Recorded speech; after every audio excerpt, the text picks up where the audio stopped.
My name is Liam Lin. I'm a biomedical student here at Brock University, and I'm on the men's cross-country team. Hi, my name is Chihinga Palata. I'm in a combined Earth and Bioscience major, and I play rugby. Well, I'm from the Bahamas originally. I was born there and I grew up there. So I came to Canada in September 2022. My background is Angolan and Dutch. I was born here, born in Brantford, and then I moved out with my aunt's family to a little country town called Tilsonburg when I was about 15. Well, initially I played basketball. Basketball was my first sport, and my high school coach usually had us well conditioned. So I was always able to be decent at long distance. So when I came here to Brock and I reached out to the coaches and everything, I was able to be on the team and be a decent long distance runner. A lot of girls in rugby don't really start in the sport unless it's in their family. So for most of us, we start once we get to high school.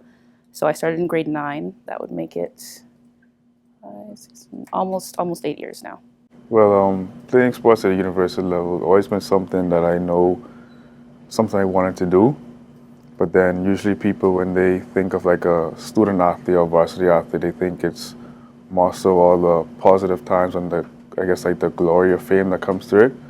So don't really see like the down parts of it, So like me being a person who I'm able to have that time to be like, okay, I have to balance this, properly time manage, me knowing that I'm the type of person and can come to university, still be a student and do university athletics, me knowing that I'm able to like manage my time properly, to Yeah.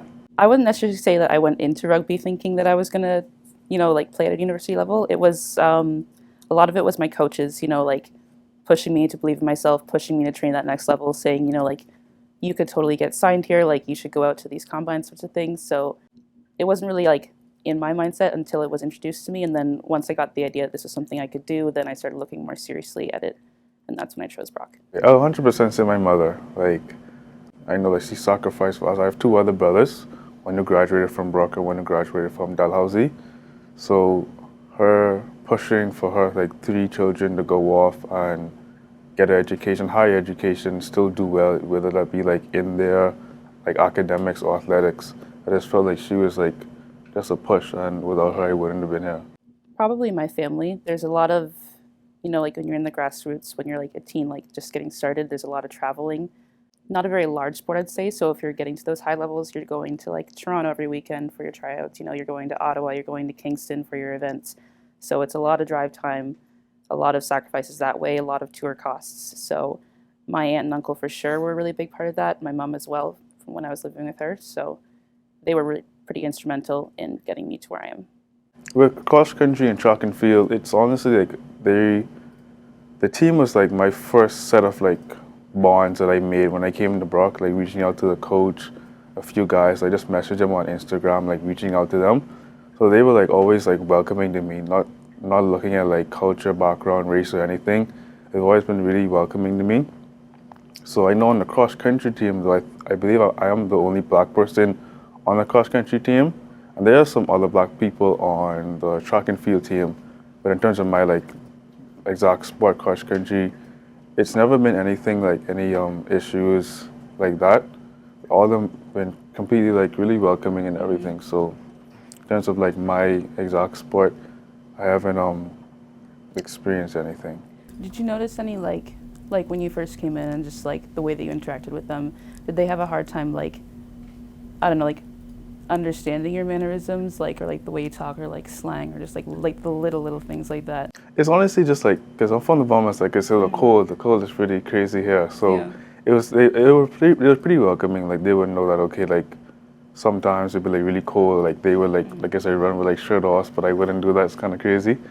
But or remember there was one time I was talking to my coach. He might not remember it, but it was after a workout, and I was talking.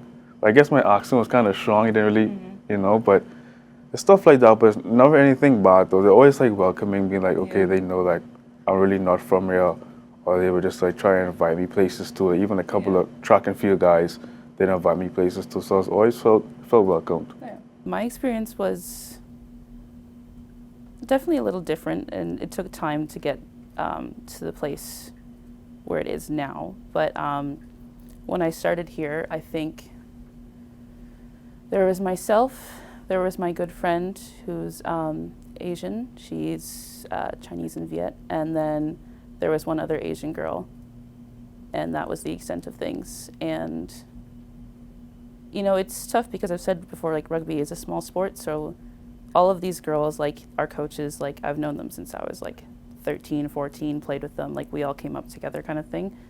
So I don't know, like there's that personal background, but then once you get to a place where, you know, like for me as someone who grew up with my mother's side, like with my Dutch side, trying to grow into my identity as a black woman and trying to like show my teammates how that can be integrated and how that can be like a powerful thing to have be part of our team culture, and then not get, you know, the responses that I've been looking for, not like overall as women of color on the team get the responses we were looking for.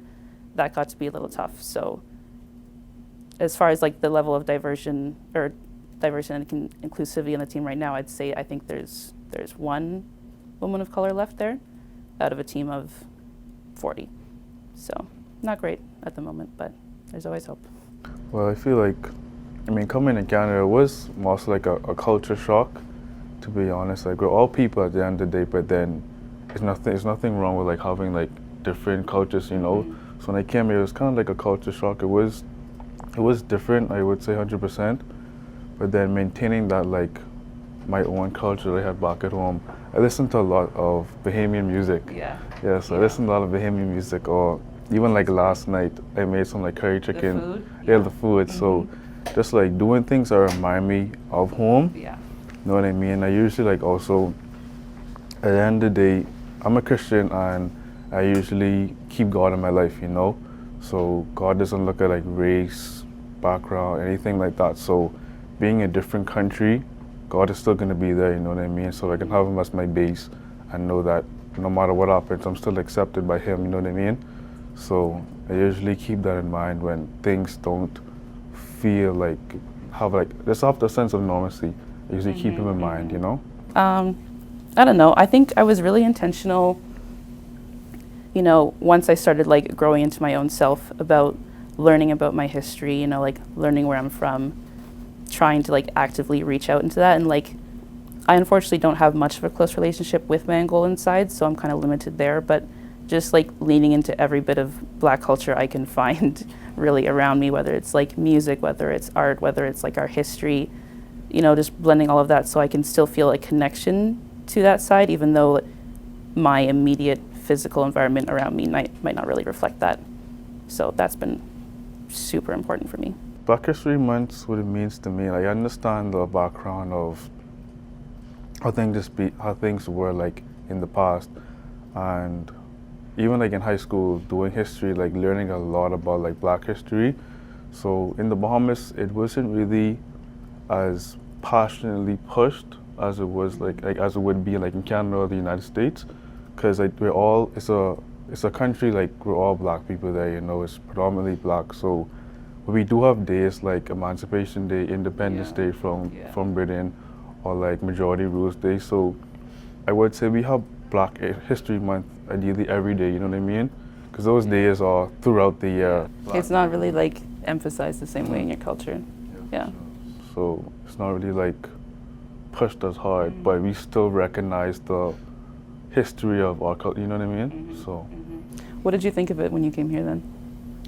When I came here, I like I said, I didn't realize that February was like of course you would see on social media and all that, you know, but then being back at home, you don't really like see the push or like the change in environment. Like for me, I don't even think I knew Black History Month existed until maybe my last year of high school.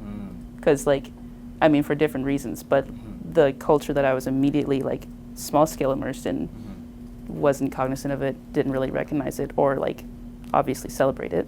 They're all Caucasian. So like, it wasn't really like a thing of importance to me to like even be like aware of until I got out here. I can get that, yeah. Because it's like for example, if we like February 1st just passed, but in January or December, you wouldn't really see like the change in like, you know. So when you see like the distinct changes, like, oh, it's an actual month, but then with me back at home, like that's like throughout the year, so it's normal, you know what I mean? So different. I think for me, it's been a lot of like really like my whole life has been a lot of just balancing, you know, like my ethnic makeup and then how to like honor that. So Black History Month, like at first it was kind of saddening to realize that like that's what I've been missing out on for so long, but now it's just about, I don't know, investigating, like being curious, like being happy that this is something I get to be a part of. I don't think I have like a boom boom, this is how you do it kind of answer, but I don't know, for me it was, you know, as I grow, as I become more aware of the world, I don't know, I've definitely gone through different phases where like I'm very heavily investing in one part of myself, and then it always just, you know, there's only so long you can push yourself to be one ideal of who you think you are kind of deal before it like breaks down, because that's not who you are, right? So it's been more, I think, of accepting that like this is all mixed, life is always mixed, there's so many things going on that I'm going to come back into myself rather than necessarily finding something to belong to, I would say. But yeah, it's been a lot of just celebrating the both and a lot of educating, especially on my Dutch side, but they're lovely people, they do their best. So I would say definitely more relating to sport. One of my coaches had a big thing a year or two ago about control the controllables. I think it came out of his mouth like 5 times at practice. We're practicing 5 times a day for like over 2 hours. Or not 5 times a day, sorry, 5 times a week. There we go. 5 times a week, my bad. I get a little excited sometimes. 5 times a week, and then you're at your games, so you like control the controllables, boom, boom, in and out. But like that for me just kind of personalizes down to there's so much in life that you can't influence, and no matter like how you carry yourself, how careful you are, how well prepared you are, it doesn't always make a difference, right? So control the controllables is just, I'm going to make sure I'm as well prepared as I can be, especially when I'm like reflecting on my sport, like say like tryouts, like I'm not going to be the limiting factor here. And then that just helps like bring peace of mind for whatever I'm going to go do. The quote that I live by, I was trying to remember, but it's in Job. It's a scripture verse inside Job. It's either Job 7 verse 8, you guys can search it up if you wanted to, but it's Job 7 verse 8 or Job 8 verse 7. I think it's Job 8 verse 7, but it's though your beginning was small, your later days will be great. So it's just like having that mindset, okay, like where you're starting now doesn't necessarily mean where you'll finish, you know? Like you'll be able to still like, yeah, right now I'm not where I want to be, but you keep on being consistent with what you know you have to do, and you end up being, you know, end up being like there, you know? I feel that in the Bible verse stuff. I grew up Christian. I think my favorite one is, I always forget this, it's Isaiah 40, like 22, but I could be getting those numbers so wrong, but it's like those who hope in the Lord will like rise up on wings like eagles, like something along those lines. But it's always like this, like the words stick with you, but the actual verse not. It's Isaiah something, but no, I feel that. Well, I'd say self-driven, observant, and interesting. Now, I wouldn't say like some people might be, I would say unique, but I think unique is too much. So I think weird is too like, you know, bashing of character. So I think if I just say interesting. I'd say for me, I don't know if these words necessarily like describe me per se, but they're definitely like my values that I try to live by. I'd say kindness for me is a big thing. I always joke with my one friend, because she's the type just to get like flustered by little things, and I'm like, the world is a nicer place to be when people are kind to each other. Like, relax, it's fine, it's not a big deal. So I'd say kindness for one. Probably honesty is a big thing for me. It's just how it is. I don't know. Again, nice place to be when you're straight up with each other, kind of thing. And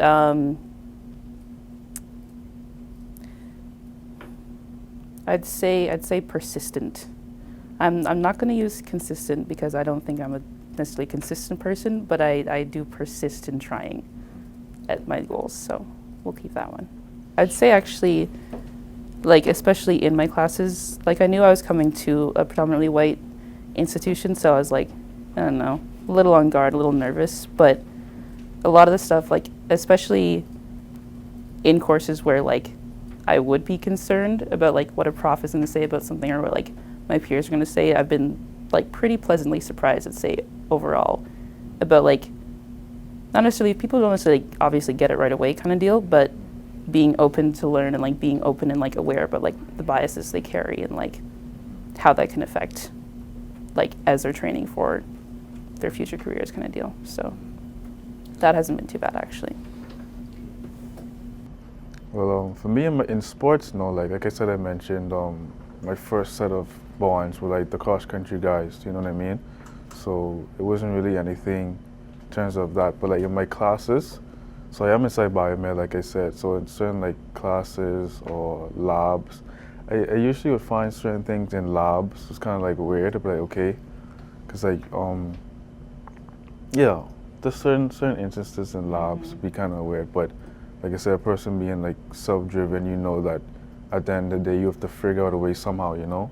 So if certain places are not necessarily restricted, but it's kind of harder to get, you know, being self-driven, you would find a way to get there either way, you know what I mean? So you weed out the people or areas you know you're not really welcome in, but then you actually find those people who are welcoming to you to ensure you get where you want to be, you know?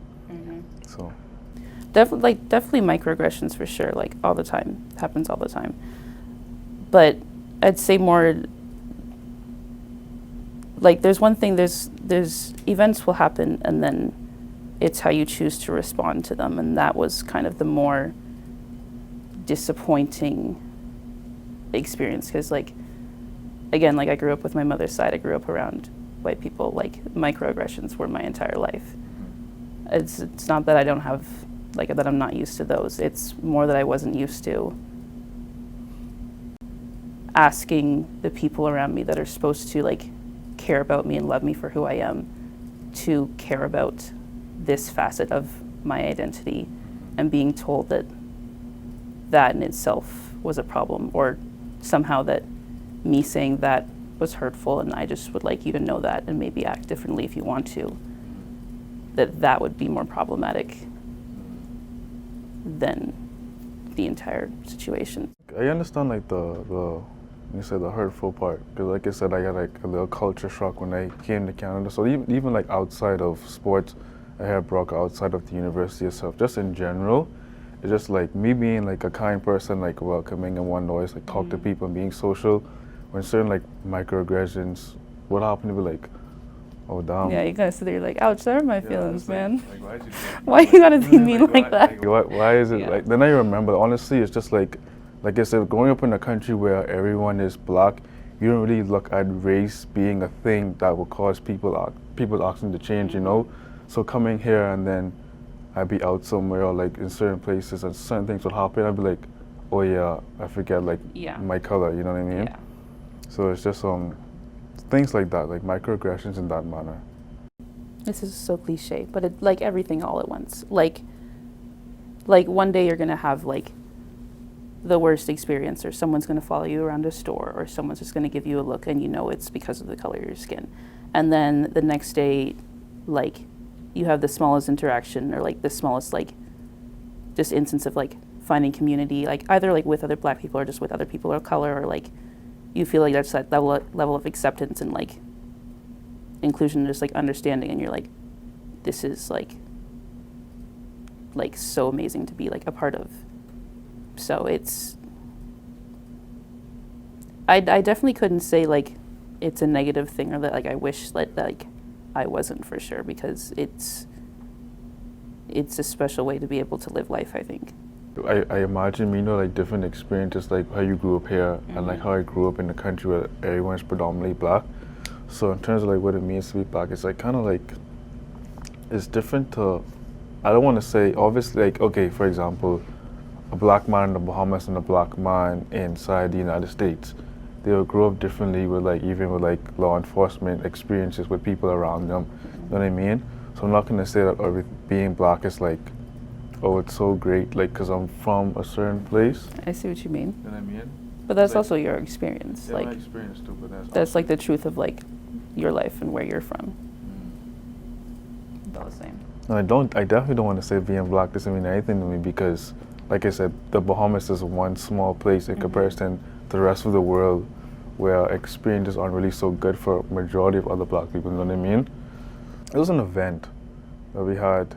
I can't remember the exact name of the event. It was an event, I think, somewhere like by the pavilion, and it was just I came a little early, and I was like the only person of color there, so you would like see like the looks a bit like, you know, like kind of like, oh, I see it in a sense, but then I was just like, okay, I mean, I know I'm supposed to be here, you know what I mean? So I just interacted, talked to people who like welcomed me, you know what I mean? Like just introduced myself, they introduced themselves to me. So just being like, okay, this is the environment, but let me still put myself out there to see who are the welcoming people, and who we can actually talk to, have a nice conversation, and look past certain things, you know what I mean? Was it like a school thing? Yeah. For your program? Not really. I mean, yeah. When you have those like experiences, it's like it's hard to like like as Black people always talk about, like, you know, stereotypes and like being stereotyped, but like it's hard when you have those instances to not just like continue walling yourself off, no matter like what your purpose is in the environment, because you're just exhausted by it.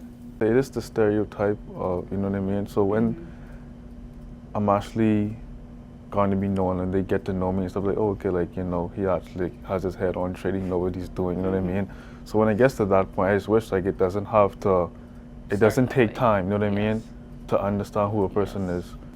With my team, like there were some stuff that went down, like just different things that were said, different ways people reacted. So by like the end of things like this season, I previously was actually like a captain for my team. I co-captained my team last year. So going into this year, I actually stepped down. I decided to just like focus on the sport, keep my head down, just play as well as I could. And like, I don't know, I guess I thought that would help, that like if I wasn't saying anything, if I wasn't like trying to be influential in like the social dynamic of the team, it would be okay. Like I was just there to play. Like I think I said to my one coach, like I just want to be another body in the room. I literally just want to show up, do my job, and leave. And that led into like I thought it was going to help. I showed up at our training camp and nobody would partner with me for drills. Nobody would talk to me ahead of practice. Like I would show up, like obviously we have a practice time, you're supposed to show up early, right? Do your little individual skills. I would like avoid as much of that as I could, just because I knew how like awkward it was going to be. So I don't know, for me, like the focus was always just like going back to my original, like I honestly still do just love playing the sport. So I just kind of lived for like those minutes like between the whistle when I was like playing, and that was just what I focused on to get me through, kind of thing. Favorite moments, like hands down, have been the times that like we either like, there was one game last year where we had like a whole bunch of potential recruits come out just to like watch a game, and like I wasn't like super involved in like setting up the visit or any of the logistics, so like I wasn't even like aware, but we had them like on our side of the sidelines, and like the game starts and you're just like immersed in it, right? You're focused on what you're doing. But I came off the field and like I walked by them and I was just like thanking them for coming, like asking them what I thought, and they were all just like gushing. They're like, this was so cool, like that was so amazing, like you played so good. Like I helped one of my coaches here, I assistant coached for him with Rugby Ontario this past summer, and like I had like a young black girl come up to me like in between like sessions, and she was like oh my god, you're Chi. And I'm like, yeah man, like what's going on? She was like so flustered, she like could not speak. She was like so excited just to say hi, and I was like, that's gotta be the best feeling in the world, because like when I was coming up there was like a handful of other girls in the grassroots, but like they were my age. We didn't have like loads of black girls playing in university who were like to that level, like promoted or like just like seen around, that like we would be like, I know who that is, she's super cool, and like feel like they could come up to them and say hi. So like the fact that that happened was just like, I still think about that a lot. I love that little girl. I hope she's doing great. Yeah. Like I said, I haven't been there that long, technically, but it's just, there's a lot of moments. I think officially first like getting into like my major, biomed, so I switched from another school and I came here. So I think officially getting into my major, that was really like a good time for me, you know? Mm-hmm. So like I like the sciences and everything, so I know one of my advisors, her name is Catherine. She's been very influential of like making sure I'm on the right track, you know what I mean? So that was like a really like monumental moment here at Brock.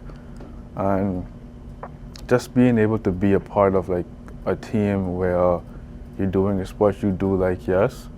And you know, just like times like that. And I remember this one time, I told my mommy about it too. It was, I think we were getting ready, the cross country team, we hosted like a high school invitational. And in the Canadian Game Center, we just sitting down doing the bibs.